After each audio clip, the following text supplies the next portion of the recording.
All right. All right. This is Troubles Digest. This is not any normal Troubles Digest. And those of you that are watching this on YouTube can tell that because I have a guest. I guys, I'll be honest, I don't know how I managed to snag this guy. I honestly think it's a grand example of just being a nice enough guy and striking while the iron is hot because you put out the call that you wanted to do media and stuff because I am joined with one of the owners of West Side Extreme Wrestling, WXW in Germany. Felix, how are you doing? Thank you. Hey, what's up? Yeah, I mean, you asked, I said yes. I mean, that's kind of the way the way it went. Like, Uh huh. it's an exciting season right now, and I haven't done really any media podcasting in years, probably. So I thought it would be a good time to talk about. And yeah, let's see where it goes. Yes, sir. And it's really interesting because when I got the confirmation from you, I was like, oh my god, WXW. And I will be honest with you, I have become so obsessive about WXW, just the history, everything, man. I mean, and when I went into that in my own mind, I thought, well, when did I start really following WXW? Because I was aware of you guys tangentially, like Chris Hero would drop you guys' name on like IWA commentary, like way back when he started working with you guys, and really, I mean, by the way, guys, we need to be giving Chris Hero his flowers for really opening up the world of independent wrestling outside of America for American talent. Like, I mean, I think he absolutely really started that along with other people. And it really kind of started with you guys. But when I really started to really pay attention in any way was 2012 16 Carat. El Generico, one of my buddies, I'll give him a shout out, PJ from college was the one that was like, dude, there's this crazy company in Germany, WXW. I'm like, I've heard of them. And from then it was kind of off and on. Shotgun started in like, what was that, 2015 or something? The original Shotgun. And it's, Yeah, I mean, we had Shotgun before, but like the really weekly TV kind of thing was like 2015, 2016 picking up a lot. Yeah.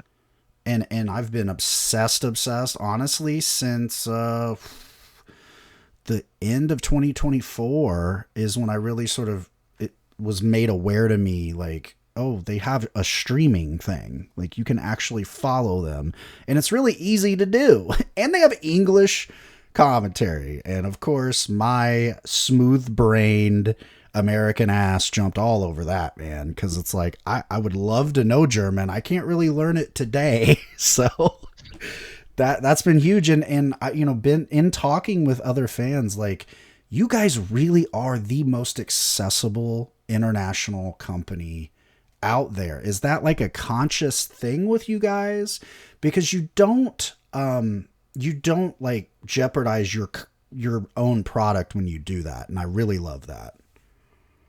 I mean, of a choice because for a while we weren't at all because we were stuck in this WWE network deal where they put up our shows there Yeah. and nobody watched it there because they didn't advertise it.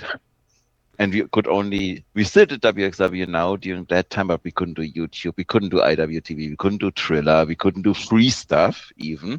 Wow. We couldn't do much on social media. So yeah, it was nice for a while, of course, to have this WWE thing going on, but it's really limited us to get our name out there because we couldn't really. So once this Yeah. was over, first was a downer because of course the contract gets terminated. It's never great. But we saw it as an opportunity. Hey, let's try and get our name out again. Probably like the time you mentioned, like 2010s, then delayed 2010s when Shotgun, when the Mm-hmm. British scene was also very hot. We also did pretty well. And then pandemic, of course, everything changed.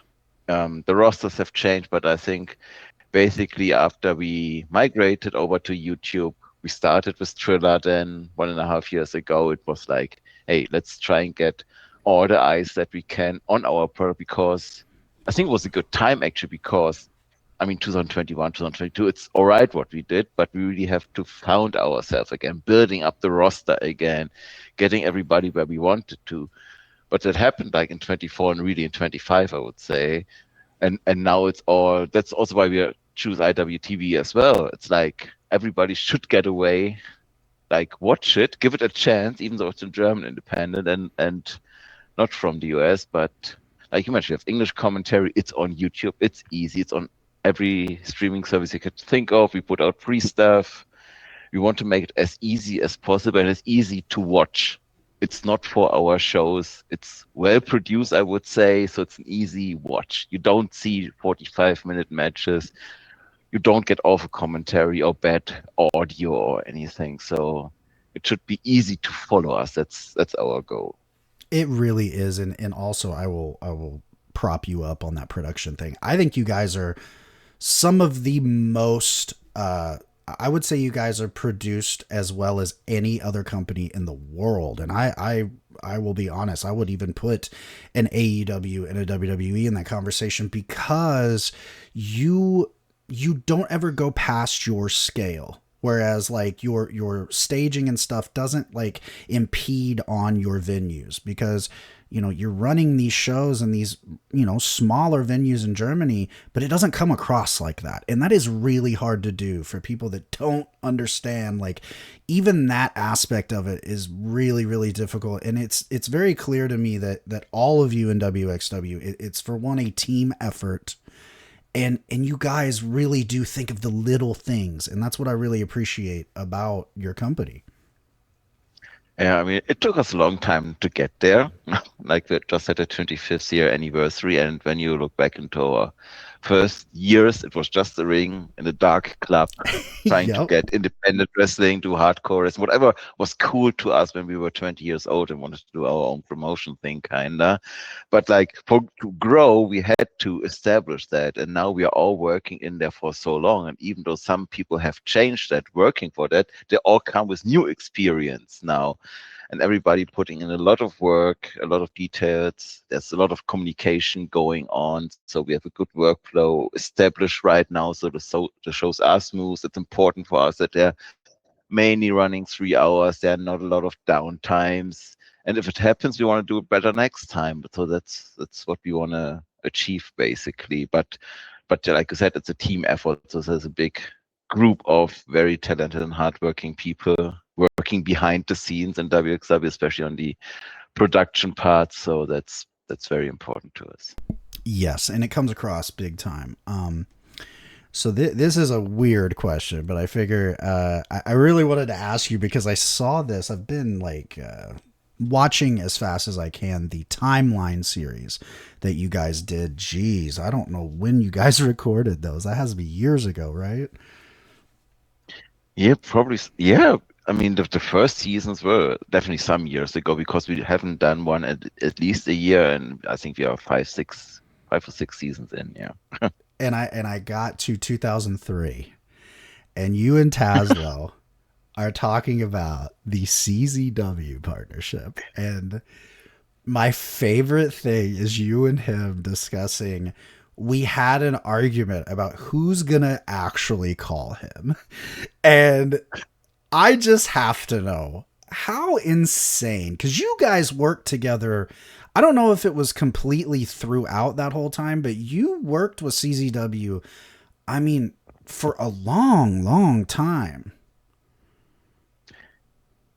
I mean, that's kind of when we started. Like, I mean, you mentioned Chris Hero, and I have to double down on that Yeah. early on as well, because he opened like all the doors for us, basically in the States, basically introducing us to many people. Like, of course, IWM itself was a good partnership. I mean, CCW actually, yeah, we had Trent Acid, and we maybe had booked a few others early on, but we haven't worked Yep. much with CCW early on. It was more IWA, a bit Ring of Honor early on. Mm-hmm. Actually, it only picked up then when DJ Hyde took over the company. Okay. because he wanted to establish like the international working relations, and that's when we started doing this triangle thing with Big Japan together, CCW, Big Japan, WXW. We went to Japan together, went to the States together. So that was a fun time actually. When we also ran the arena in Philadelphia with a Oh, full WXW show. So that was really cool to do that. But yeah, mhm. early on it was more like, okay, let's, because CCW was kind of like the hot indie when you mentioned 2003, 2004, 2002 even Yep. probably. Yeah, so that was just like, who could we get in to get it interesting here, and like who do we contact? So I think we hit up Erica Giulio on AOL Instant Messenger. I think that was the original thing, and then was just like, okay, who called Slandic to find out if this is going to work or not? It's just funny because I'm watching these shows, right? And obviously I don't know German, so I'm having to use the auto translate, and it is far from perfect. Thank God I know Yeah. enough rudimentary German that I can pretty much understand what you're saying. And like you guys could barely get a word out without just giggling about how absurd this time was for you guys. And then I think that's why your longevity is the way that it is, because you guys always feel like you're having fun doing this stuff. Yeah, I mean that's why we are still in there probably because of course 25 years there are up and downs and life changes and stuff, and the company changes, people working for the company, Hmm. either wrestler team or office, that changes. And we wanted to grow for a while. We really pushed hard to grow. We ran too many shows at one point. I think we were like over 80 shows in one year. It burned everybody out. And it was also not good financially, actually, because we pushed too hard to run too many shows. And then we basically scaled back. We focused on the markets. We know we're working. We outsourced some stuff, like the merchandise, for example. Everything was done in-house. It was just too much work. And then it was kind of like, yeah, if you want to do this like the next 10, 20 years, surround us with the people we want to work with and have Yeah. fun doing this. So this was kind of like the change that happened, I would say, 2018, 2019. Again, of course, pandemic hit then, but it was kind of like, okay, let's reset a bit. We are not Yeah. going to be WWE Germany, but we can be something. But I mean, we Yeah. all started wrestling because we really like this. So it's some part of a job, but we all really want to do it. So that's important. And I mean, yeah, looking back on those things, like it didn't seem as crazy when we did this, like when we were 20 years old. But now looking back, like who would we be working with a promotion that is run by a few college students that want to do some weird stuff? So I'm glad it worked out and nobody shut us down too bad at the end. So Right. yeah, but I think still enjoying wrestling and working together. I think that's the most important parts of the longevity indeed. And that's the coolest thing is like you and Taslo, right? Like it's just Yeah. cool to see two guys that have been friends this long. Like I don't even know how long you guys have been friends. I know you mentioned that like you knew each other like in the 90s, correct? Yeah, I would say 98. It was just like the early, very early, like German message board stuff. Of course, there Yeah. was like the US stuff earlier with Death Valley Driver and so on. But Germany had a very small scene, I would say, there. Hmm. And yeah, and I think then we met on German shows. Basically, he started working in Stuna, being the referee, and like traveling everywhere, just trying to be a referee and growing there.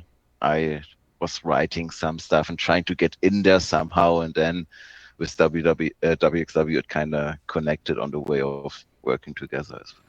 I think that's the coolest part of your story in and of itself is that you literally started as a fan writing about it. And you mentioned college. I assume you went for journalism.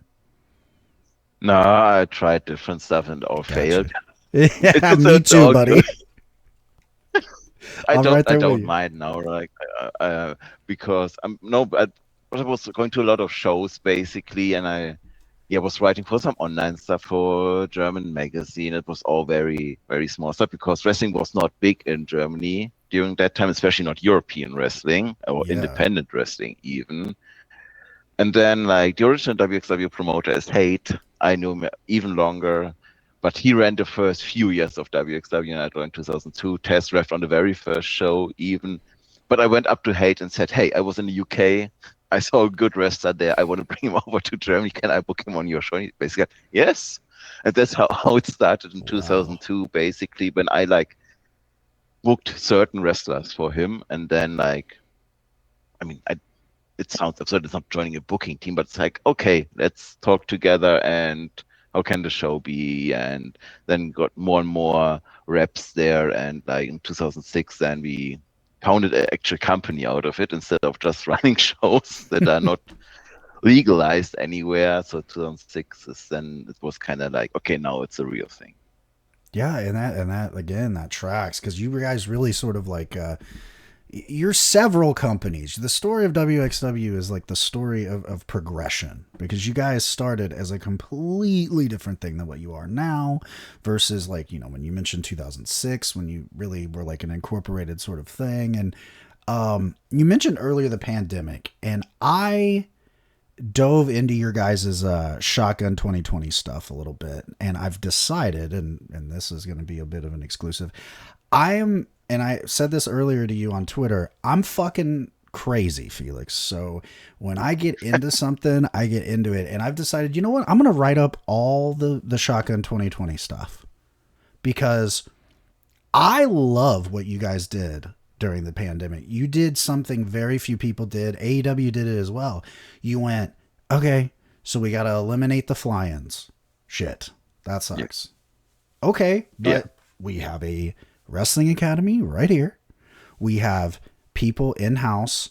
We're gonna make this work. And some of my favorite stuff early on is the absolute Andy. What was the phrase? It's not GM. It was director of sports, right? Yeah. Amazing, Back. man. And it's like you really did. That was another moment where I went, the production is next level, especially on the independent scale. Like you guys took an empty, I believe it was Turbine Hall, correct? It's one venue in the Turbinenhalle where actually like we I Gotcha. think some 16 carats were in there. It's the Steffi's Club. Okay. It's actually when Brian Danielson won the WXW title. It's the same place, for I example. thought Yeah. so. So Okay. it's all inside one big Turbinenhalle complex here. Okay, so it's very like similar to Japan then, where it's like a big building with a lot of venues inside. Got it. Um, yeah, you guys. I mean, you lit it well. You utilized the video stuff well, and it. I honestly would forget there's no one in the crowd. Yeah, we didn't though Oh, because doing that. yeah. Yeah, because I mean, for us, it's hard, but for the wrestlers, it was super hard, I would say, right? Because there's Hmm. nobody to interact with, the whole pacing changes, Right. and it's just like the whole timing of the matches is different. And yeah, it was a big challenge, but like to get take it behind the scenes. Like one season of Shotgun there actually happened in, I would say, 3 or 4 days of like bubble taping because it was the only possibility to do it. We all had to come together Yeah. like from France, from Hungary, of course, Germany, and so on. Then we couldn't meet anybody, so at our hotel, and we had the venue. And I think it was only the wrestlers and two crew members who did this, and the video Wow. team, basically. And it was the worst winter, and everybody Oh was freezing. And they did like 3 matches a day, some of the wrestlers. And if you look at these matches, it's not like, oh, they went in there for 3 minutes and they went out there. no. Like that was some hard work they put in there. Yeah. So Yeah, man. I mean, so and yeah. it was just it was incredible. So you definitely need to pat everyone on the back from that era. And it's fun because when I look back at that, see a lot of it, there are a lot of periods, like I said, where I really was aware of WXW 2012. I'm in and out, right? Like most people are. Mhm. And it was the access thing as well, you know. Um so in and out, but when I look back at the 2020 shotgun stuff, I'm like, oh my god, it's like baby Ahura is here. You've got Bobby Guns with the title early on, and it's like, oh, you see the before and you're living in the after. That's really the other thing about it that excites me is you're seeing that development. And I was like, oh my god, her looks so young, and you have Obi, and it's crazy because again, I don't have that context necessarily of what was going on uh in the company before. Although now that I'm listening to various podcasts and such, like you guys were riding really high, and you were going to do a show in Tampa and everything. So kudos for you to not just be discouraged and say forget it. Yeah, I mean, at a certain time, of course, we had to discuss because everything was shut down. I mean, German Mm-hmm. laws are usually even more stricter than the States and everything, so it was even hard work to get this done and be on the safe side actually running these events. But like you said, it's basically 2019 and 20 was a different roster as well. A lot of people went to NXT UK or even like all the way to NXT. We lost Walter. They were like our core pieces. Yes.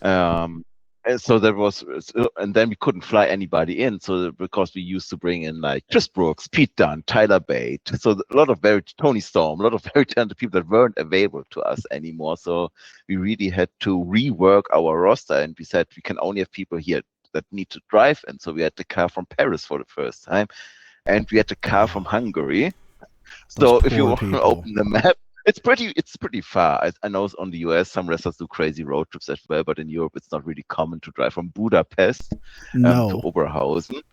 And that's Jeez. like how our roster completely reworked. And you mentioned some names, but maybe point out Peter Tihani there because Yeah. it was mainly the arrows of Hungary. That was the team we wanted to get on these tapings, Mm-hmm. and because there had 4 people in the camp, we had needed more wrestlers. So they just picked 2 students to put in there. One was Gurish and the other one was Peter Tihani.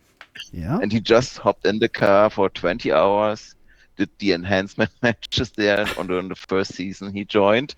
And now he's a full-time member of our company and one of the trainers. So, Not only full time member of your company, he's a top guy, and that's just the coolest yeah, thing to me is seeing that hard yeah. work, and you can just tell, like being a fan, like I don't know the ins and outs. However, I have been watching now for 32 years, which makes me feel so ancient.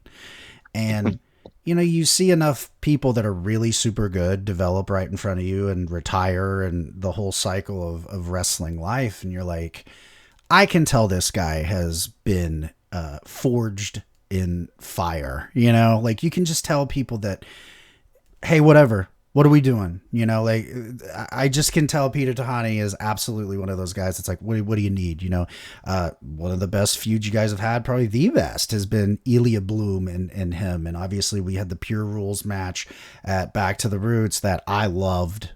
Easily one of the early 2026 match of the year contenders for me. And they did it so magically and so just brilliantly too that like I can't wait to see him develop in these little 2020 onward write ups because I think what you guys have done is so fascinating because the other side of it is I'm listening to these shows and people are going, oh, but it's not 2020 or 2016 WXW. And I'm thinking to myself, like, little do they know that all these guys that they're not mentioning, they're about to be top guys and guys that are in the spotlight. And I mean, I'll say this, I see a lot more people online lately singing your praises. Like WXW is getting out there to people. And I mean, I don't know. A lot of it is the booking. You guys are doing a great job, but it's like, okay, I think maybe like you said, like being on IWTV, you've spread your product out, and that's one thing you've done for a while now that I've really admired. Yeah, I mean, basically, like, we want to have like a real wrestling product that's easy enough to follow, but it's actually something is happening. So we are not like claiming to have the craziest storylines like a movie series and 3 years deep. So if you join now, you understand what's happening with the characters. You might get a trailer and pick up a little more what's happening, or like you said, you maybe watch a show from a year back and see, oh, this is where it started. But even if you join right now, you usually understand what's going on, especially with us being like a touring company in Germany. It's important that people understand our characters and understand our shows. So it's of course a challenge. Sometimes you get to a new city, we're streaming live, and you maybe have like 20% of the people in the crowd that have seen us before, but the ones watching the stream, they're watching everything. So it's kind of like a challenge always, and that's how we are trying to deal with, because it was not always easy in the past as well. When we really focused on shotgun 2016, 17, it was okay, we have to drive up shotgun. This is the way it should be working, but it didn't work for the live crowd sometimes because it was short matches or it was too much of the storyline they couldn't really follow. So I think now we found a good mix because the live crowd really needs to enjoy it. Then it transfers to the matches in the ring and to the live stream as well. So we want to tell some characters. It's important. I mean, when we started was just independent wrestling. Let's have some great matches, have some crazy matches or whatever. But now it's kind of like I feel like general independent and TV wrestling is kind of turned around because TV wrestling is so fast paced and so sped up right now, and there's no story development during a match often. And Yeah. now we are scaling back, so it's kind of like reverse roles right now. But I Yeah. feel like a lot of wrestling fans actually want to see this, but they have to find us. Yes. That's the challenge we have right now. But because I don't want to talk bad about any stuff on TV, of course, but it's Yeah. different from what it has been 10 or 15 years ago, of course, or 20 years ago even. Yeah. But so if it's not for you, just try and watch something else. It doesn't have to be WXW, but I think there's so much wrestling out there, and even if you get tired of wrestling these days, something always works, Oh I would yeah. say. Yeah, and that's what always kills me about the people that and you see it a lot now with the just how much shit is out there with the streaming and the Google Drives and all that stuff. Like the people in the know how insane it is. Like if you want to live in 1983 forever, you can. And it's enticing and it's interesting and I love going back and I'm a huge believer in that. However, I will beat on the drum of modern wrestling right now is as good as it's been in a super super long time. I'm not going to make crazy claims, but like what you're saying, there's literally a product out there for you. I don't care what your sensibility is. You like super spots, never stop, there's Dragon Gate. You like, intricate stories and more the drama aspect. I'll be WXW's part of that with what Elia Bloom brings to the table. You know what I mean? And then you guys also have, this is my main thing that I take away from you guys is you really do feel like an old school territory because what you mentioned, you're a traveling show, but there's threads that you weave throughout these shows. It doesn't feel like it's always, okay, we're here and there isn't a story for you to follow. You guys are great about there's always something there. It feels like even some of your like preliminary matches, it's like there's stakes. And I really love that of what you've done. And it is because you're traveling and there's so many other shows going on than the one that you're watching in that moment. Yeah, I mean, there should always be a purpose in wrestling, why something is happening, and you cannot explain every wrestling move or every wrestling angle, of course, but it needs to make sense so you're not getting, so you can get lost in the moment and don't need to ask why is certain stuff happening. And like you mentioned, territorial stuff, yeah, I mean, we all love like late 80s NWA. I would say we watched a lot of that, of course, like even going back. Yeah. This is something, but it's like, of course, it's 2026 now, so we have to put this in a modern version. But it's something that has worked so well in the past, and it was so engaging for fans. If this can be mixed with different styles and different eras, I think that's very interesting, and I think it's too bad that a lot of promotions don't do this anymore, and it's just too much stuff happening at once. And I mean, it has to matter what's happening in the wrestling ring, right? You need to understand why somebody Yeah. wants to fight his opponent right now, and does winning help or does winning not help you? So I think Right. it's, and I think that's why it's easy to get into it, even though you might not understand every character at once. But I think it's easy to understand if even if you watch for the first time. I agree, and actually, the thumbnail for this show, because I was like, what's a cool WXW like thing I can throw up there with Felix's name on it. And it is a screenshot I took of Ahura against Bloom in, of course, the submission only dog collar match from Broken Rules and of last year. And I think that does really speak to what you had mentioned of, you know, things mattering in a match. And it's great on so many levels because of just, you see two guys, a dog collar, it's visceral. Like, you don't need to know the story of Ahura and Bloom. You just are like, oh, these guys are about to beat the shit out of each other. This is cool. And then for us who are watching this regularly, we're like, oh, finally we get this big match. There's no running, there's no hiding, there's no guessing on who the best is. That's what you guys do so well. And another great example of what you're saying, you know, of playing off of various eras and things like that. You do the Extreme Wrestling Party shows, which I really, really love that, because it does. Last year specifically, there was a moment where I went, this feels like a weird, like, parallel universe ECW show. You did it so well. It certainly was. I mean, I think we have fun, but we take wrestling serious if you want to do it. We don't want like people laugh about wrestling. I mean, if there's stuff in a match that people should laugh, it's fine. But I think we have a certain perception that wrestling should be serious, but every once in a while we don't want to take us too serious. And we are all love like mid-90s ECW as well. So I mean, it's easy to see, like, if you watch the two Extreme Wrestling Parties.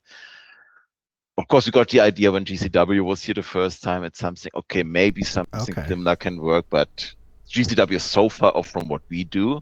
I mean, but ECW was more like, okay, we really like what's happening there, or what used to happen there, even 30 years ago. It's crazy, right? 30 years ago. Oh, I know, man. Yeah.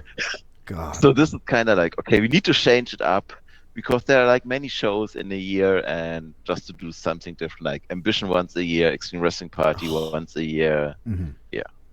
Oh, and important to do something different. And you do that, and you also make every one of these major weekends, like we'll mention all the happenings of 16 Carat weekend in a second, but Ambition. I literally went down the rabbit hole last night on Cage Match of all the Ambition results, and I straight up have loaded up, ready to go, Ambition 14. Like, what was the genesis of the original Ambition, which I found out Bryan Danielson won, correct? Yeah, I mean, that's kind of like the story we tell right now, because it's also good to market, of course. Right. I mean, we were always fans of Battle Arts, UWFI, and stuff like that when we started, because like tape trading and everything.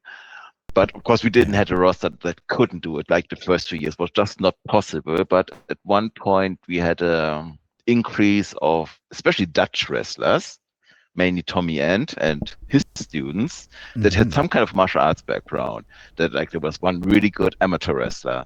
Then there was another one who actually had MMA experience. And it was like, okay, maybe we can get there. And then we did some matches actually in our dojo that were like 20 minutes. It was pretty much like Ambition right now. And yeah, give it a try. Maybe we need to bring like a few wrestlers over, but let's make it work.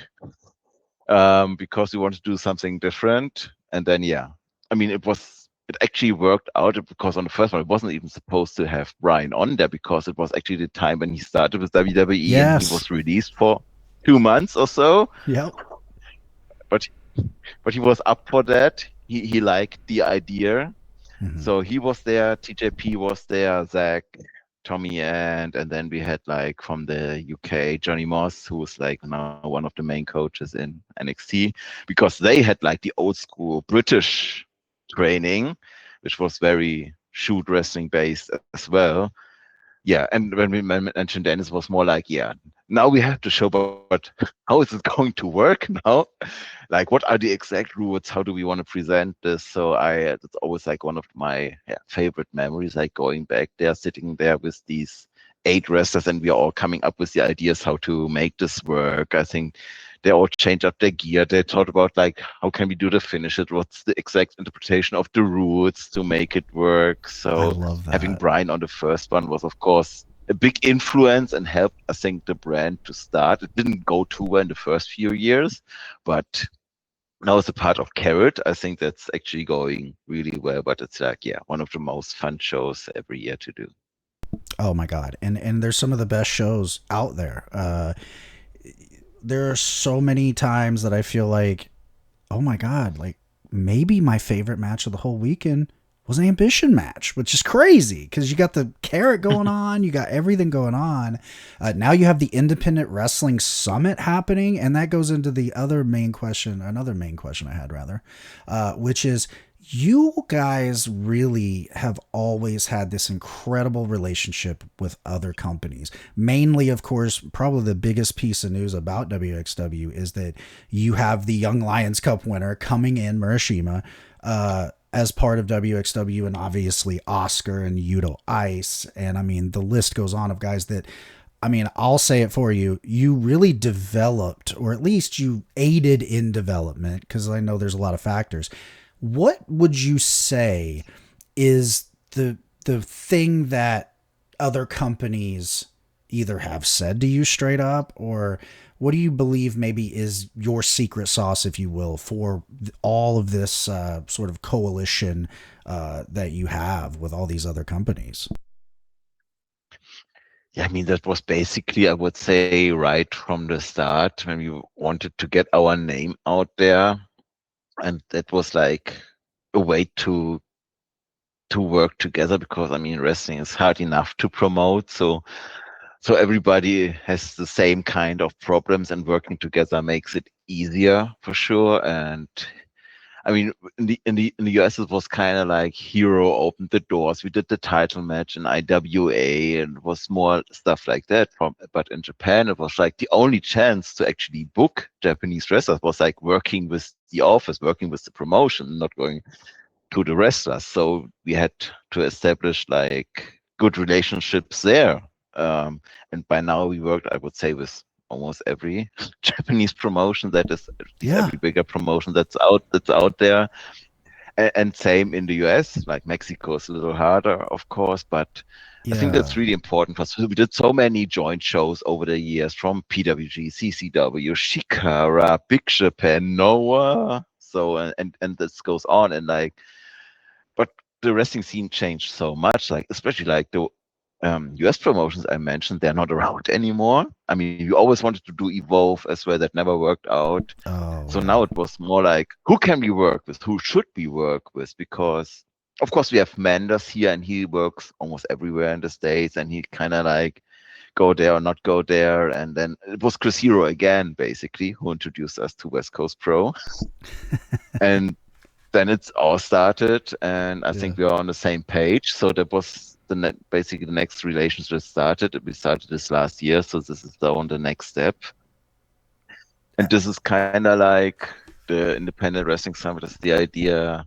It was grown up because there was always a third show on the Carrot Saturday. First, it was just German promotions. Then was promotions we worked with, but we wanted to raise the quality on these shows. Not want to talk bad about the earlier shows, but some didn't feel like, okay, that shouldn't be really on a Carrot weekend. And now it's like, hey, let's find 5 promotions or 6 promotions who we like to work with, who could do this, that could really present them during Carrot Week and give these fans like something that they wouldn't get otherwise. So I'm pretty excited about this. But yeah, I think by now we established that we are easy enough to work with, I would say, because like you say, you see some stuff, it's pretty easy to see. Murashima is here on an excursion. Of course, yeah. We work with New Japan on yeah. this level at least. But Hmm. there's like so much more that you don't really see that's happening in wrestling, right? I mean, Yes. that's like talking to other promotions and just like, what's your schedule? Can we book somebody from your promotion? Or what's an exchange going on there? And I'm always disappointed if TNA runs the same weekend we do because we cannot book their talent then. But this is Oh. just stuff that happened behind the scenes. But it's a good relationship still because we can just talk and Hmm. see, okay, what's up? Yeah. So that's always important because you cannot really do it on your own. And I think you need to take everybody serious and treat everybody with respect. of course, not every relationship or every joint show was super smooth in the end, but we learned from every single one. And Right. I really like this part about wrestling. Well, and you guys are just so good at it. Like, I know like you're inside, so for you, you're too in it, I think, to see. But like, it is honestly abnormal how well you guys work together with other companies. Like that's not normal. Like the big thing is what you mentioned in the states. Like we're all still like, oh my god, the new initiative with West Coast and Anarchy, all that blows our minds because we're so used to selfish, like fly by night promoters here. And so you guys doing what you've done for so long is like for the American fans specifically, it's mind melting because we're not used to that. We're used to companies just coming in, taking over what you're doing and just sort of like leaving the mess for you. Yeah, and that's really too bad because you cannot really succeed, or if you talk down another promoter or try to pull talent or so, that's usually not the way it's working. Especially, I think in States even crazier because it's so big. Nobody gets into your territory I know. anyway, and yeah, you might split some of the shares on the stream, but who cares in the end? So I think I really like what these three promotions are doing there with West Coast. I mean, we really like action wrestling. We worked with them in the past. I have even been in an action wrestling show, which was a lot of fun. Yeah. And Anarchy is cool as well. So I think that was really good because, I mean, right now I think it's a hard time in independent wrestling in the US if you Yes. look, because I mean, like 8 years ago it was huge. Yeah. PWG was there, and maybe ROH was still there if you want to count it as an indie.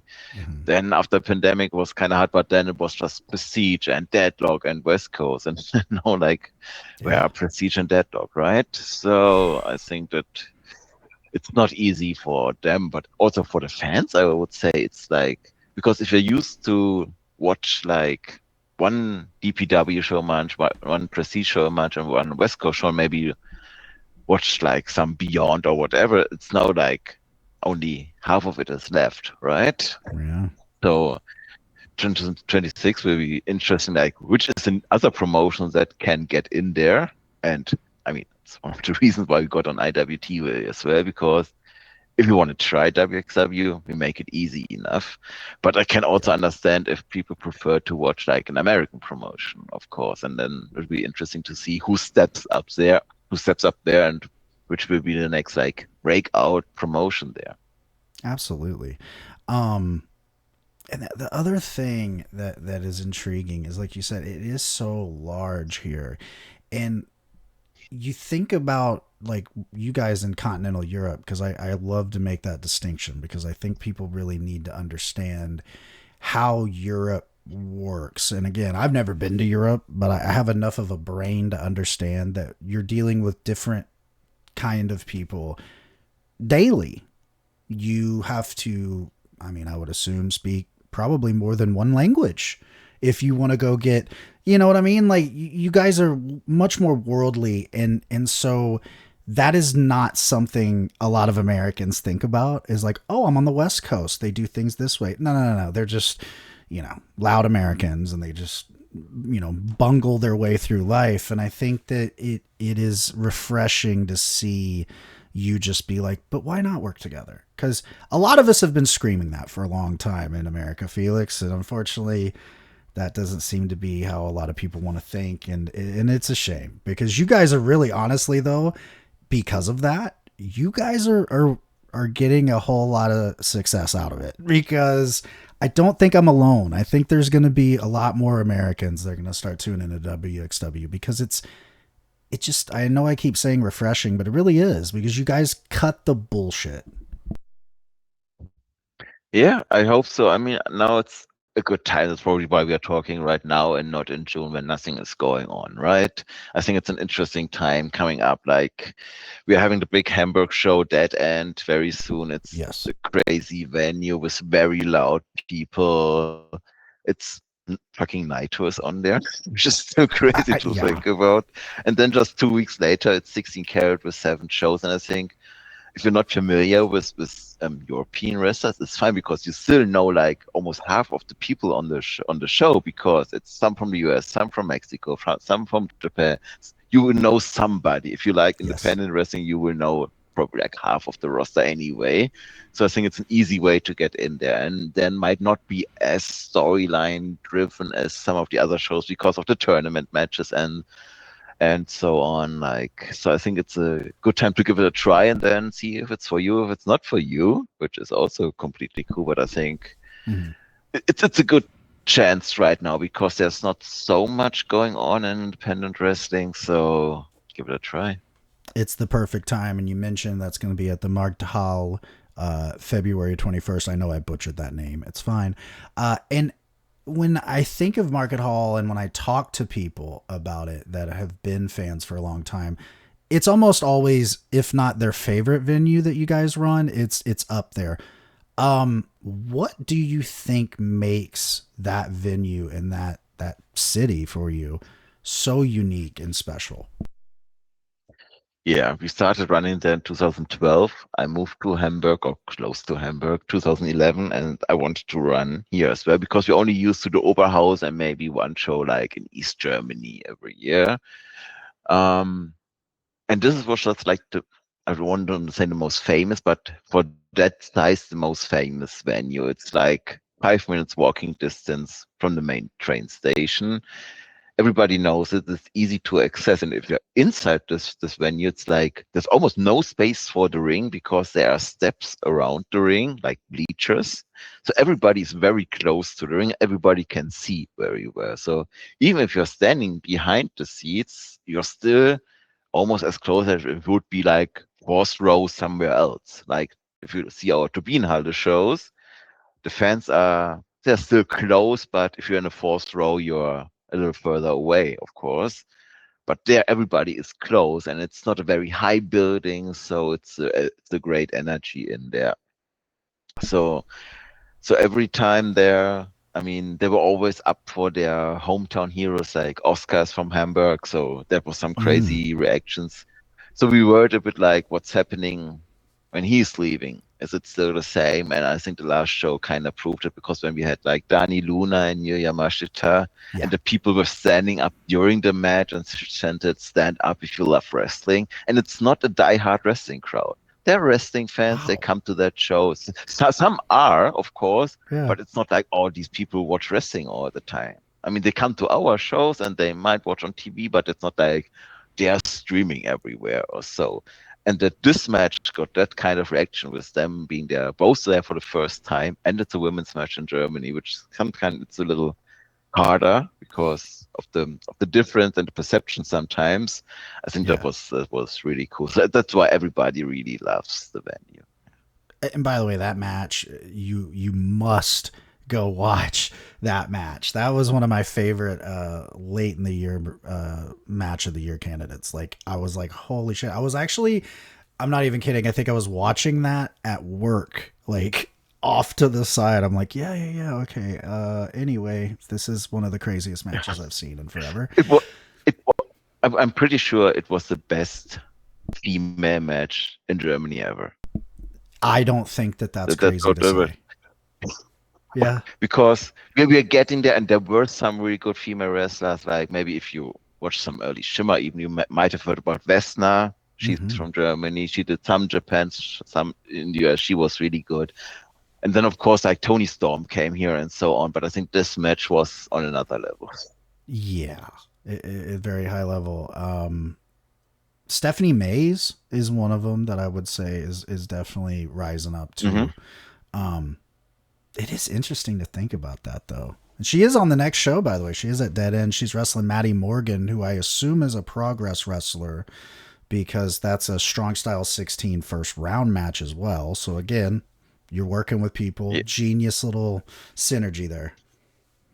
yeah, Progress always good to work with. You worked with, I don't want to say the original ones, but like when the first promoters that we worked together, now it's Yeah. also a good relationship with them. It's easy to work with, and I think it's good for both sides. They're super strong style. It's something similar to Carrot, but I mean they are spreading, so people in Germany get to know about their tournament. We get some of their wrestlers here and just helping everybody out. Yeah. Like you said, Mm-hmm. yeah, like Maddie Morgan here, it's coming here for the first time. She is with Progress and she's going to Marigold in spring. So I think Nice. she is also very, very talented. And yeah, that will be interesting for her because Stephanie, of course, is one of our core female wrestlers Mm-hmm. pretty much since 2020 now. Yeah.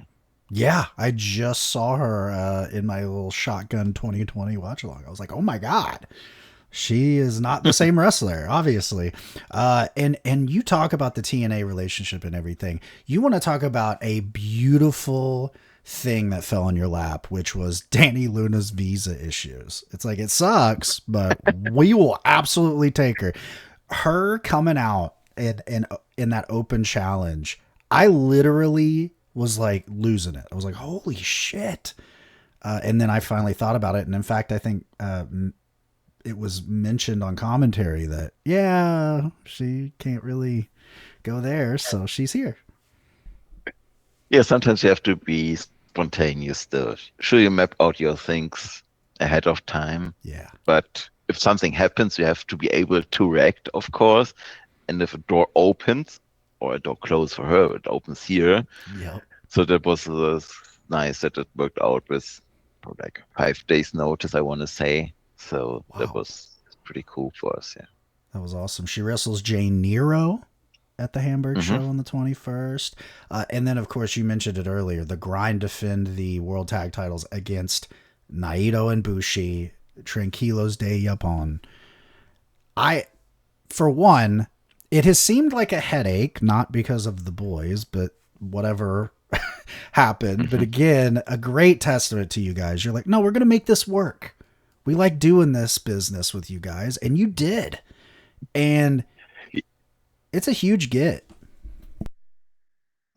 Yeah, I mean it's kind of hard to understand, but I think when you go back to like what happened in Japan in January, like looking at to the night reaction in the dome or or the Noah crowds actually or the Noah sales when he is on, it's a huge difference. So he's one of the major draws right now left in Japan, I would say.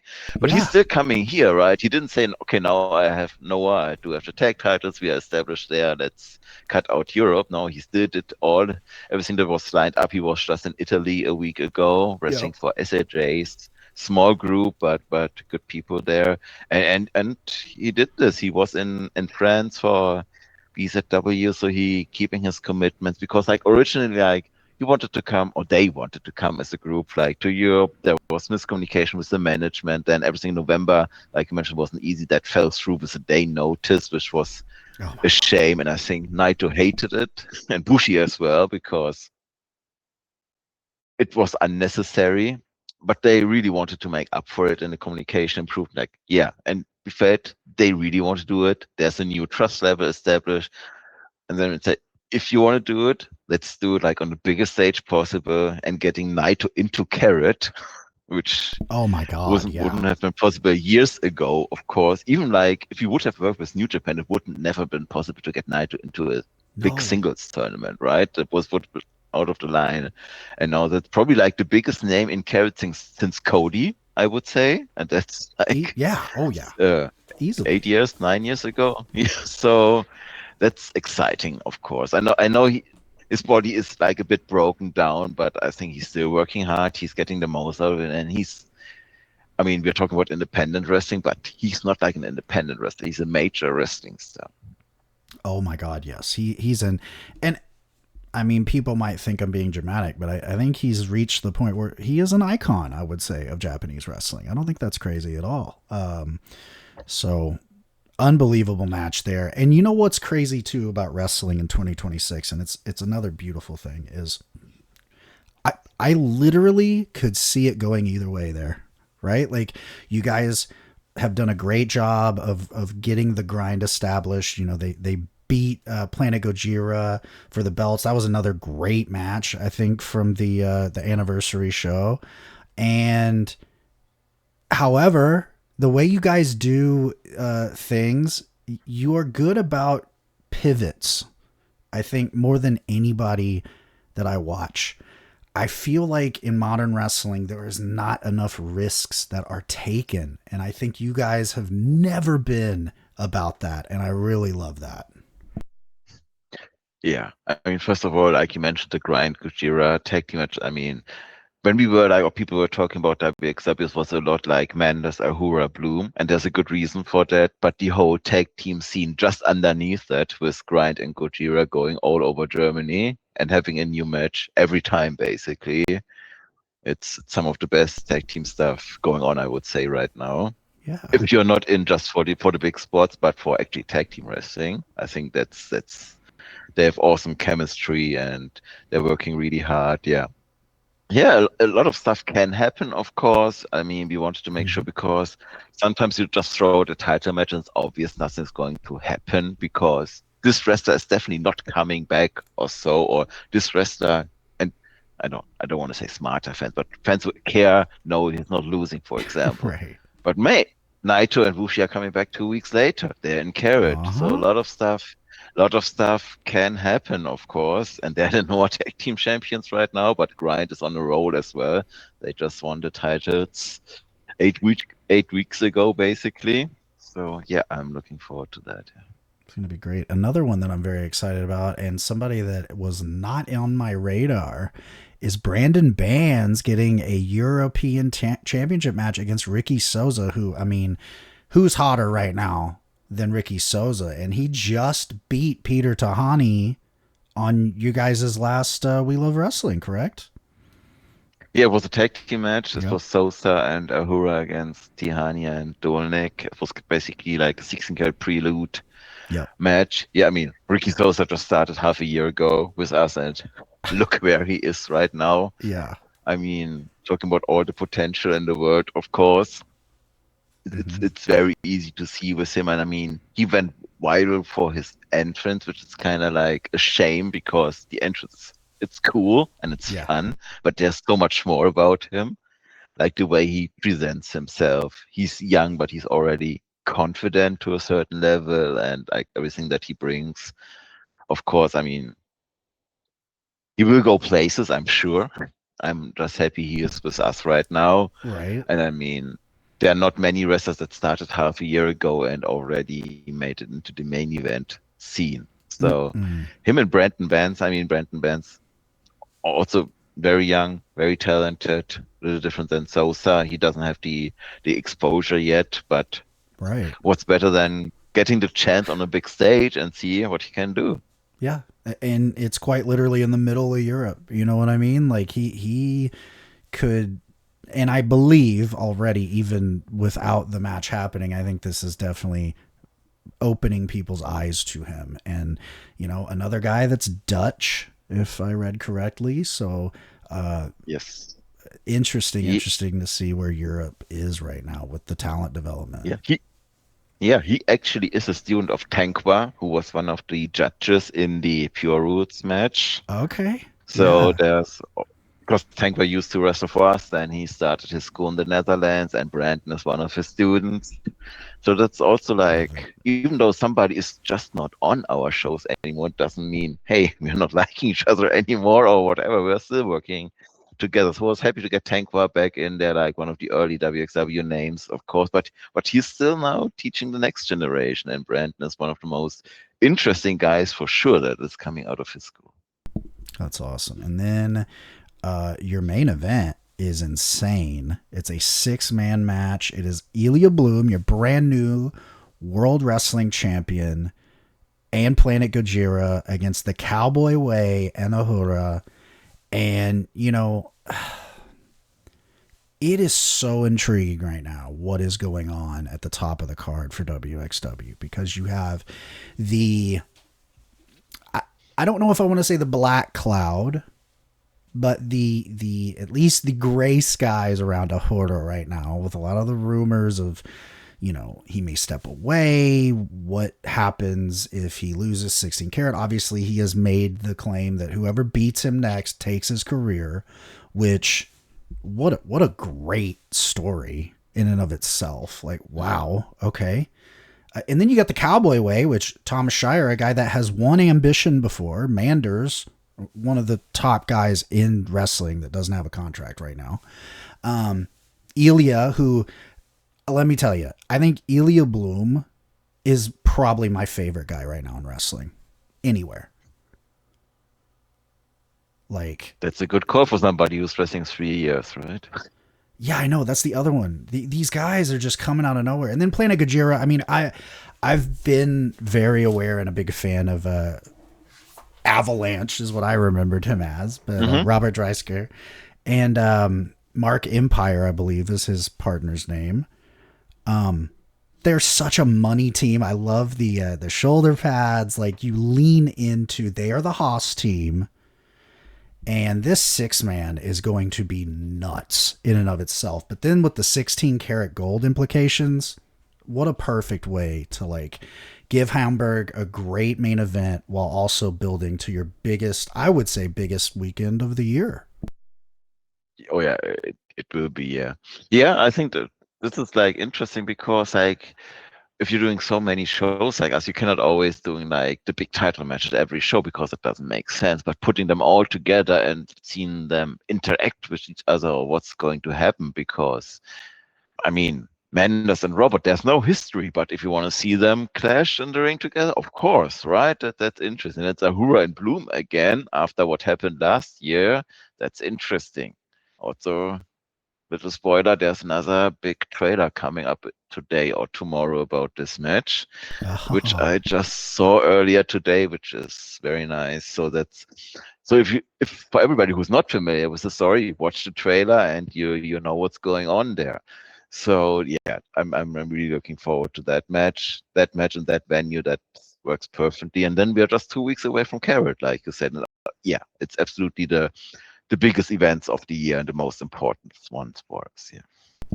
and then if you got a little bit extra time, we can go through just a quick like rundown of who is in the carrot, because you guys really dug deep into the wrestling world with these names. I mean, guys from all over the world, women from all over the world. You have, for one of my favorite people of the last at least 7 to 10 years, which is RAs, who might have a pretty big deal going on right now on television. Uh, what do you think of RAs?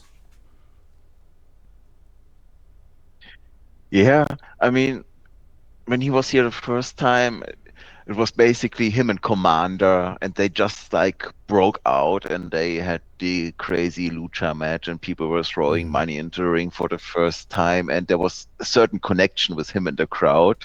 yeah, But he's also one that's like fits into our roster, not just in the ring, but also like when he's around, right?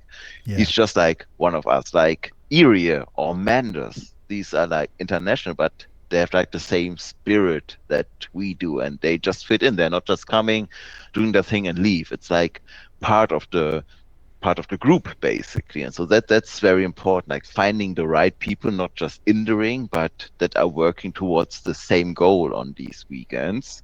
Hmm. So he was actually one of the first calls that we made, like the ones we announced first were like I mean, I think the first 4 or 5 names that we announced were also the first of calls that we made, and that luckily all worked out, so we are very excited about that. But yeah, getting Iris back is nice because he's much busier now than Yes. he ever used to be. But he really wanted to do another 16 karat.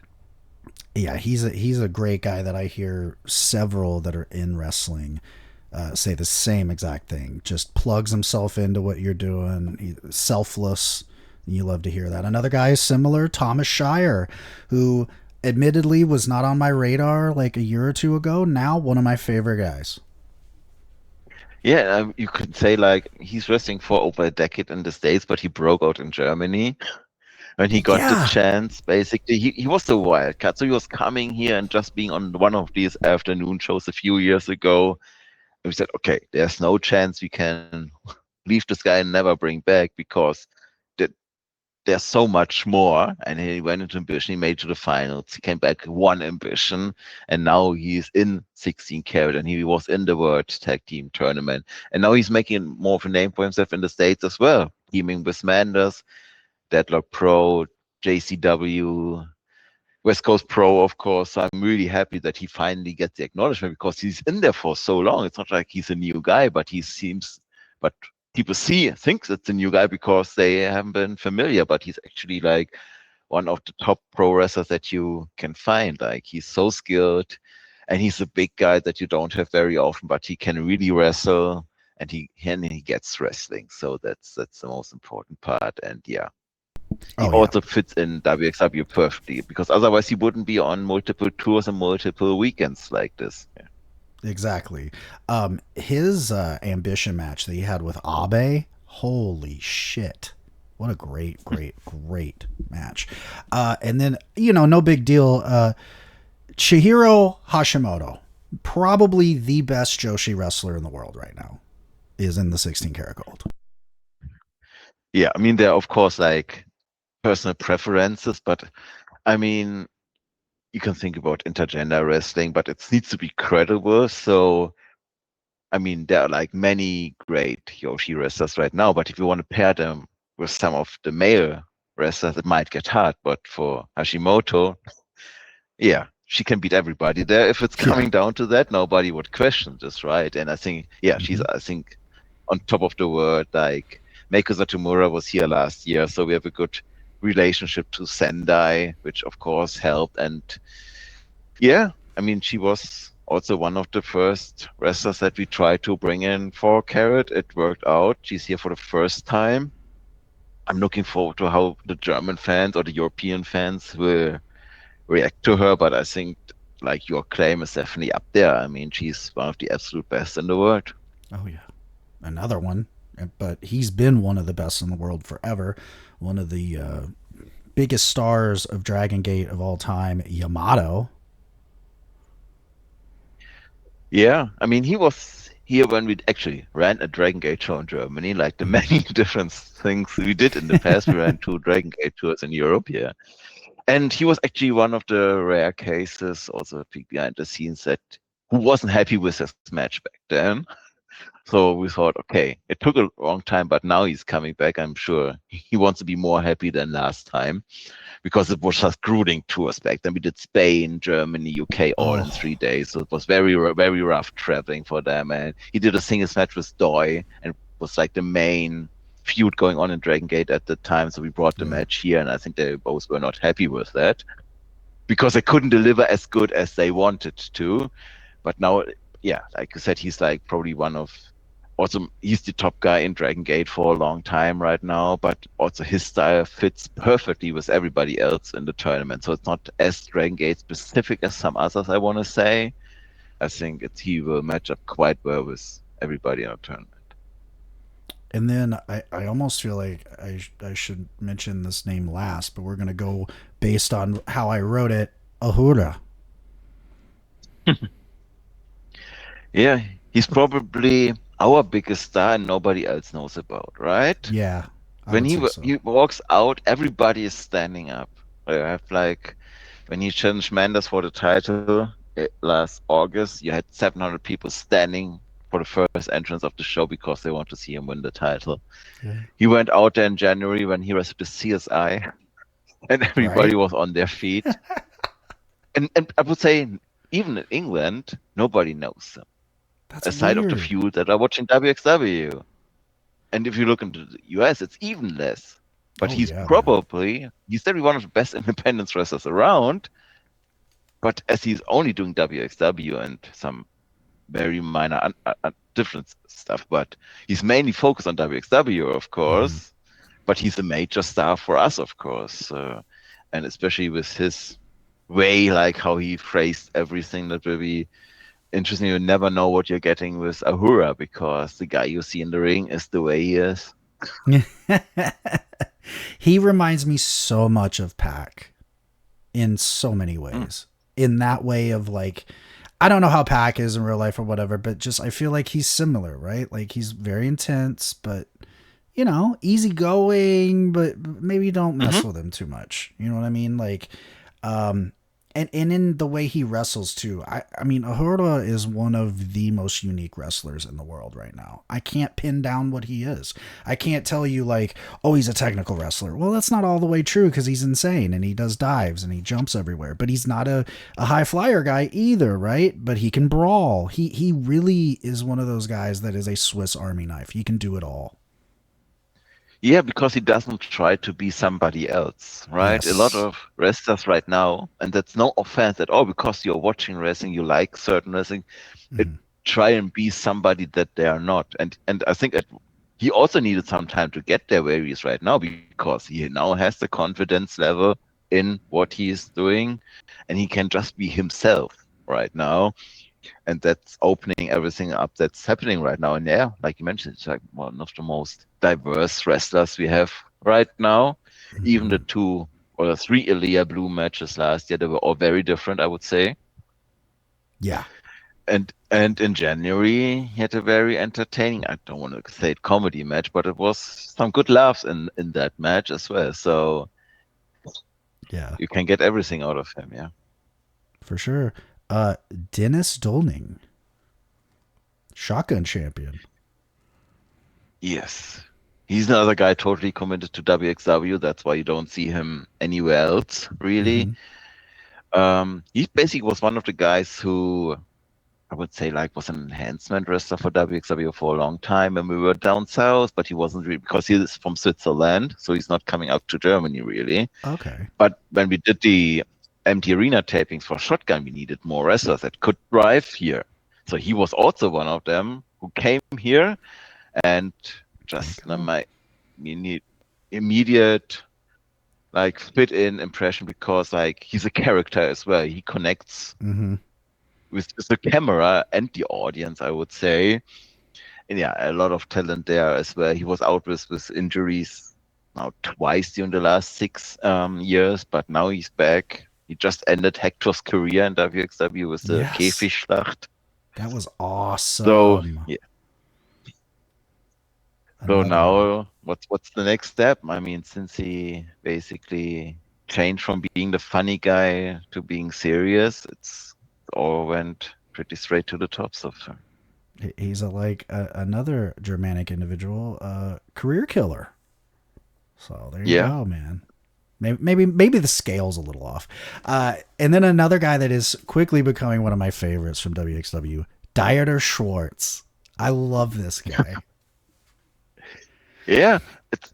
I think that's with him. It's interesting because he's also around for a while, and he actually had to found what kind of wrestler is he? What's he presenting?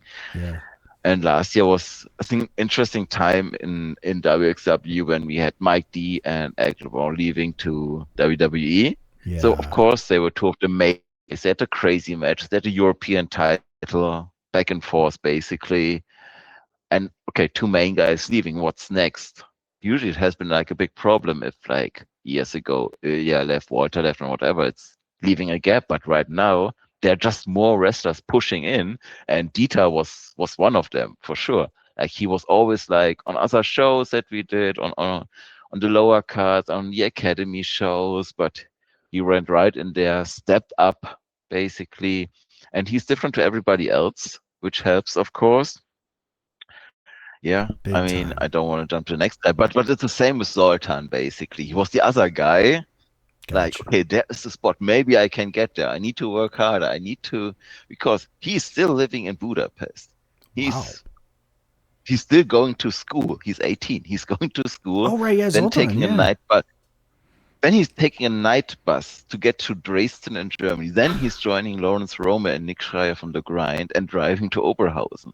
So he's Wow. spending like 20, 25 hours getting to WXW and then return Monday morning back to school.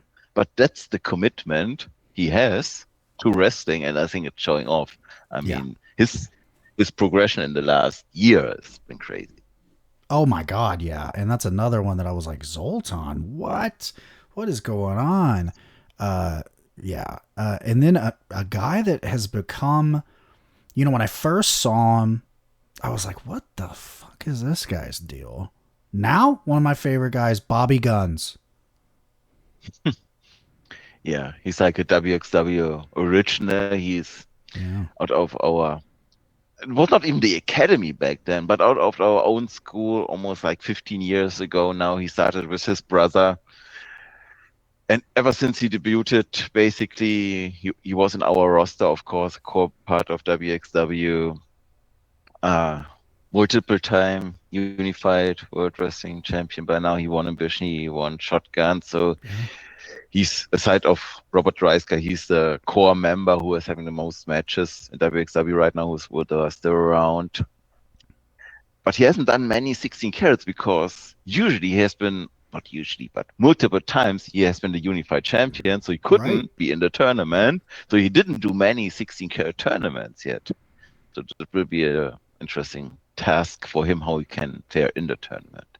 And that's a testament, like, I mentioned the way you do things, like, the nature of your company. It's like there are a lot of homegrown talents that maybe won't necessarily have a job elsewhere, or a guy that I'll mention next who had that big run in WWE and came back. So you have to learn to, like, oh, we can't burn this guy out. Let's just change what he's doing a little bit, right? And you guys are great with that. Bobby Gunn's a great testament to that too. Yes, absolutely. I think always staying fresh in what he wants to do and evolving there. So Mm-hmm. yeah, a lot of stuff has been done, but I think there's still new stuff coming up, and also like you mentioned, yeah, who's coming back now? And it's of course like Axel Tischer, who has been Yes. with us like very early on, then went to WWE, NXT, and so on, came back, was easily the go-to guy in the first year he was back, like trying to build up everything again after the pandemic. Now had a little bit of a tag team run, but now it's like going all in on trying to win 16 carat. He made it to the finals before twice, losing to Chris Hero and losing to Shigehiro Iri. So at one point that should change, I guess. But he's also Mm-hmm. like one of the most underrated wrestlers around, because sometimes you only see or fans think, okay, that's a former WWE guy. He does certain stuff well, and the others don't care. But No, he's he's actually a amazing. real wrestler. But yeah, he can wrestle with everybody. Yeah, like he legitimately is on the level of a Chris Hero type guy. Like he really is. And of course, I remember him as Axeman, which was Yeah, tremendous. And was that final with Hero 2012? yeah, it was. Okay. Yeah, it was the second hero win. He was the. I mean, Because I watched that. When it's you 20. mentioned that just now, I was like, I remember that match. It was really good. Yeah, I think it was also when we had Champa and Gargano and Kushida. I think it was Yeah. that carrot. I think it could be 2012. Yeah. I think that's 2012, yeah, because obviously Generico and all that good stuff. That was why I was watching, and we mentioned obviously Tranquilos in this thing. What else is there to say? Amazing. Bushi, a guy, by the way, though, you want to talk about underrated. So underrated as a singles guy. One of those guys that people probably don't realize was an All Japan guy way back.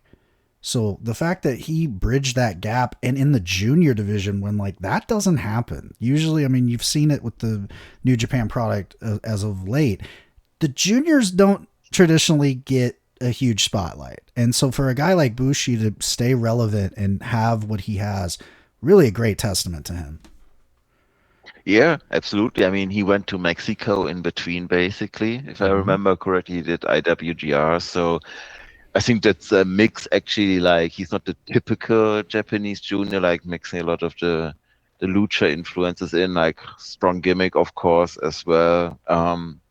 So that's interesting. And he's still, I mean, people talking about Naito being banged up, but Bushi is still in very good shape. Yeah, So that will be interesting how that can fare. absolutely. And we mentioned Axel Tischer. I mean, foundation guy for you guys since he's come back from WWE. Yeah, Um, absolutely. yeah, I mean, like I said, I remember him as Axeman. He's got like so many lives in the business. So unbelievable matches that he'll have in this thing. And then we go to the other side, and a guy very similar to Axel Tischer from the States that's finally getting the rub is Eric Stevens. I remember watching Eric Stevens on ROH in like 2007, 8. You know, the fact that he's had this resurgence is unbelievable. Yeah, I'm very happy that he's giving it one more try because he Mm-hmm. did two 16 carats, '09 and 2010, Okay. losing to Walter in both of them. That's awesome, actually. Yeah, so he's also one that we know, okay, he works in WXW as a wrestler and as a person. Mm-hmm. Then of course he was out for a long time. Then he came back. We wanted to get him on the Tampa show that you mentioned, actually. He was Oh, that supposed to would have be ruled. on the Ambition side of this Tampa show, and that was all shut down, and then it didn't work out, and he basically retired again, and now it didn't work out, but now he came back and was like, yeah, we have to do this, and that's I think Carrot is the perfect opportunity for that. I think he's also probably in his best wrestling shape he's ever been. I mean, it's kind of like the mix of old Yeah. school Eric Stevens and then the 2019 Eric Stevens. And now it's like the most interesting Eric Stevens, I want to say. Yeah. So, yeah. And I think, yeah, I'm super excited to, first of all, see him again after 16 years, but then also have him back. And I think his energy that always transfers to the matches and the crowds. Yeah. And a guy that, I mean, even on Twitter is just such a nice guy, you know. Like he doesn't have to talk to me about, you know, him and Roddy working FIP, but he does. And I love this this sort of shakes out, because then the other guy next before the two young people in this freaking tournament that are probably younger than I want to know is Peter Tahani, who I mentioned, you know, new guy that, not a new guy, but he's been a guy that has recently been elevated to that top guy status. Yeah, like I mentioned earlier, he was just like not on our radar pre-pandemic. He really made a trip here, trying to get a spot. Then he offered something that we didn't have at the time. We brought him back. Then he moved to Germany, like I said. So he's in the academy every day as one of the two coaches with Robert Dreisker as well. Oh, Yeah, that's and he awesome. was in 16 karat. Yeah, he was in the 16 karat finals once. Then he joined Forberg and basically elevated his character, I want to say.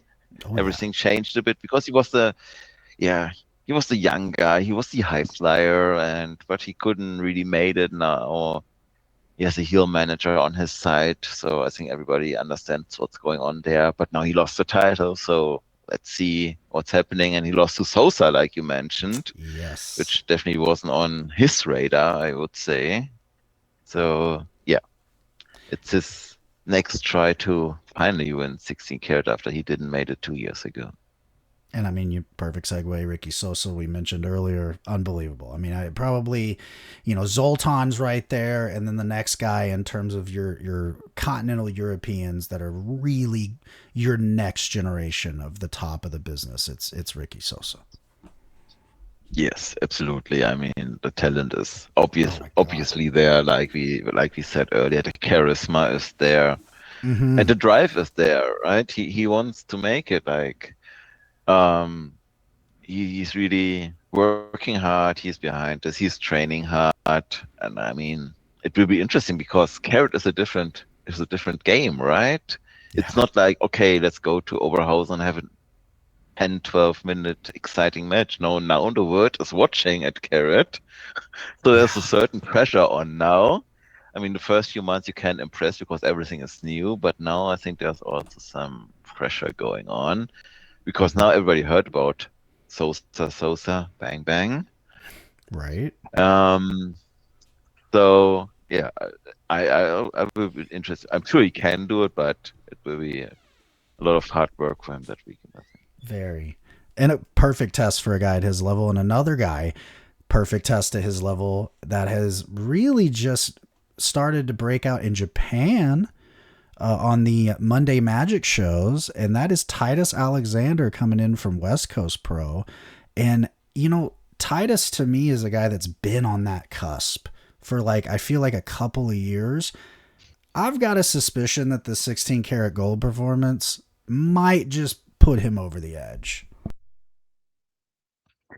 Yeah, I mean, looking back into the, I don't want to say old 16 karat, it was always like, yeah, let's bring in the hottest US independent name, then bring in two Japanese and pair them with our wrestlers. But now, like you said earlier, like the US indie wrestling scene has changed. So it's not like these are the obvious ones because they're more split out. But I feel like Titus is that guy right now, even though he's not everywhere, even though he should be, because I think he stands out in many ways. And now he has a big opportunity. I mean, he's just in Japan doing well. I mean, just had a hardcore match with Masato Tanaka, which is pretty Yeah, cool, I would think. that's Um, awesome, man. yeah, yeah, but it's also like the West Coast connection again, of course, that is Mhm. helping here. And I think he will be new for a lot of the German fans, especially that might not be watching everything that's going on, but I think he will be impressive right away, basically. Yeah, he has the foundation to really work with everyone in the field that I see. So those are your 16, and I mean that you have this weekend loaded. I mean, I'm seeing on the 5th you got Inner Circle, another great idea you guys have where you've got the intimate setting. What is it, like 100 tickets and that's it? It used to be. It used to be the 100 tickets in the academy. Now we are going back to our original venue for the first time in 20 years. So Oh it's the my same god. venue that we had our very first show in. And that's like 200, 250. So it's very small. Everybody's standing at the ring, banging the mat, like on old WXW. So if you want to see, like, that's the venue where we had like Kobashi and Misawa early on, So and the awesome, man. Sandman was there. And now we are coming back there. So that's very special for us that we are able to go back there. So this will be a really fun start to the weekend. It's like the easing yourselves into the stressful psychosis that will be the 16 karat. Yeah, it's definitely like less production and everything. We just put in the ring there, some lights, then Hmm. get the show filmed, and then it's off to the next day. Big production, big stage. Yeah. Very different to the first day, but I think that's the way it needs to be. If it's 8 shows or 7 shows that somebody is watching during 3 or 4 days, it cannot all be the same. And you do that Yeah. perfectly. And then if I'm correct for German listeners, the little that might be listening, that first night of the carrot, now that is a 1 hour later start time than usual, correct? Yeah, Okay. basically that's always because it's a Friday evening. We want to make sure Mhm. everybody can get there, and because usually we have like, I don't know, 600 people coming in, but for Carrot it's more we want to make sure everybody gets in, not missing anything. We do have some warm up stuff going on for the live crowd, and then being on YouTube probably like 15 minutes before showtime with the alternate four-way dance, which is a tradition, of course, Nice. that we are doing since the second ever 16 karat. So if somebody actually like draws a time limit draw or actually gets injured during the tournament, we have a substitute. And that's going to be free on YouTube for everybody That's on awesome. Friday evening before we are going to start. Yeah. And then, of course, the 7th, that Saturday, this is like the big one. This is the big day where I don't know how in the world you're going to even eat because I feel like this is a nightmare. You've got the Independent Wrestling Summit that begins early in the day, which, what time is that local? What is it, like Yeah, I noon think for you? yeah, I think it's around noon. I don't have the schedule right in Okay. front of me. Yeah, so it's probably like 13 hours after the Friday show ends. There you go. So minimal sleep, basically a lot of banter Yeah, with the boys and girls in the back. I would imagine it's absolutely. pints. I would imagine maybe. And then who all are you working with for the Independent Wrestling Summit? You mentioned West Coast. Who else we got involved here? Then we got Rev Pro, which is probably like the big European promotion looking into the Observer Awards right now. Oh, It's the main promotion in Europe. Now yes. they're doing good work. They're running Wembley They're Arena great. this year. They're amazing. So, and they are sending a match that has not been announced yet, but it will be a nice one. It will be a Mhm. nice one. Then we have Toxin and Spiderfly from Mexico. Oh, I don't think our fans know what they are getting, but no, they once they don't. see what they're getting, it will be exciting. It Oh, will be Toxine is exciting. the man. Spiderfly, of course, is the man as well. But like, oh, that's gonna be awesome, man. Yeah, then we got Fury, which is the German all-female promotion, the first ever just Oh, female okay. promotion in Germany. So we want to showcase them and give them a spot. Their match will be announced soon. It's also a good one, also international match that they are going to present. Yeah, then the two West Coast matches. I think that's. I hope Hmm. I didn't miss out on anybody. It should be 6 matches. So it's not a very long show, probably like an hour 50, 2 hours. So it's not drink for too long, no intermission. Should also be easy to watch. Yeah. So for everybody in the States, if you get up at 6 a.m. in the morning on the East Coast, turn on IWTV or YouTube and get started the right way. And even if not, and you're still a psycho like myself, you'll wake up and throw it on. Um, and I'm another psycho that not only do I have wXW now, I also have Triller and I also have independent wrestling television. So I have it all covered. Trust me, I don't miss anything. And it won't be like Weekly Pro Wrestling's show in 95. It will not go 500 hours and, double blood and a million things. And then you get a break. It looks like only like 3 hours of a break here, and you're doing Ambition. It's not a 3 hour break. Everybody's leaving, and then we're opening doors That's like true. pretty much very soon Yeah. afterwards. So it's not very long. And then it's Ambition. Ambition used to be the first show in the morning, but it's actually like the popularity was Yeah. getting higher and higher with Ambition. So we moved it to that slot, especially after we had the Ishikawa Ikeda match and last year. Oh. We also had the Abe and Nomura match. So, and Mm. now it's like the first time we are not doing a tournament in Ambition. We are just having like just big matches. So it's more focused on the matches itself. And yeah, Minoru Suzuki, right? Oh my God, Minoru Suzuki's gonna be awesome. He's wrestling Danny Jones, correct? Danny Jones, yeah, maybe He's unexpected awesome. for some that this was the match that was chosen there. But Danny, one of the most underrated wrestlers in Europe, Hmm. absolute all-rounder, a big guy, but he can move, he can wrestle. He has multiple All Japan tours. He trained there. Now you won the World Tag Team Tournament, so he's a good tag team wrestler, but he can get to the mat. He's a striker, so I think that's a huge opportunity for him. Yeah. Of course, he needs to step up, but people or young wrestlers, he's not so young, but with these opportunities, they can rise to the next level if they Yeah. step up. So that will be really interesting. I think a surprise for some people that are not familiar with Danny Jones, especially in this setting, right? Minoru Suzuki Right. back to the shoot style. I mean, Oh, that's of course, he crazy. was on Bloodsport some years ago, but Mhm. aside of that, it's been very rare that he wrestled in that style. So I'm super happy he is on Ambition. He's having like flashbacks. It's like, whoa, whoa, whoa. Maeda's not involved. Don't worry. You don't have to like kill anybody. And then Chihiro Hashimoto also on the Ambition show against Kanji. Yes, Kanji, one of the best in the UK right Yeah. now, very technical sound.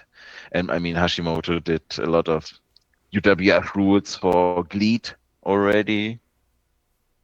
So I'm very happy we also have a high level female match in Ambition because that has not been easy in the past to do this. And if you want to do it, we want to do it right. And I think these two absolutely are a good choice for that. Oh yeah. And I think it's a bit of a styles clash, but styles makes fights, especially on this setting. So that will be really interesting.